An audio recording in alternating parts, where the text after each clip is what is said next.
Have you ever tried simulation games before? Or do you enjoy watching these lovely idols? Well, great, we're on the same page. But what makes it all possible? Hi, I'm Ada, and let me take you to the world of virtual reality and how is it affecting our lives? Are there pros and cons?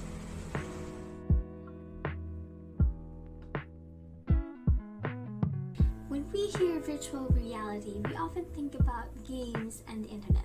Well, yes, a lot of video games, as well as the apps that we use on a daily basis, have already developed this kind of technology for the users to grasp that interactive world, enabling them to be there and experience things without actually having to be there. Get it? Now, there are a few factors that are needed for you to be fully immersed, which is the main concept of virtual reality in the first place.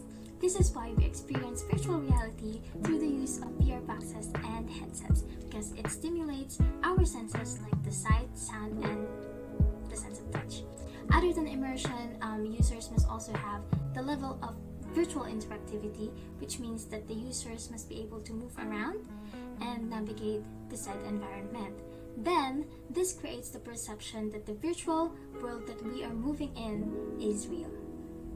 Oh, by the way, did you know that virtual reality is not only used in gaming? Because it also serves practical purposes, trainings, architecture, education, as well as healthcare. Now that we have defined what virtual reality is and what it does, it's time for us to know its pros and cons. Essentially, virtual reality is believable and interactive because this technology mimics the realistic scenarios that we experience every day. Aside from that, there is little to no risk. Why do I say that? Because let's say you are in a safe and controlled room. You don't have to be outside to drive around. You can just be there, and that prevents injuries. It may also improve our learning possibilities, which means we are more likely to retain and recall things better. And finally, it connects us with people faster than in reality. However, if there are pros, there are also the cons. Number 1, isolation and addiction. Because it is still an individual experience, and if you are to use it for a longer period, it might completely disconnect you from the real world because you think that the virtual one is better.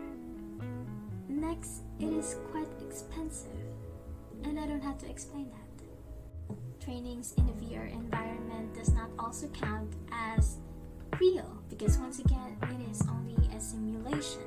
And aside from that, this technology is still experimental, meaning it still has a long way to go to be part of our routine, like our computers and smartphones.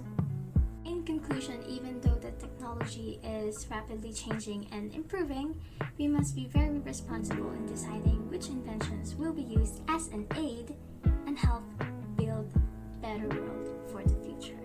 This is Ada.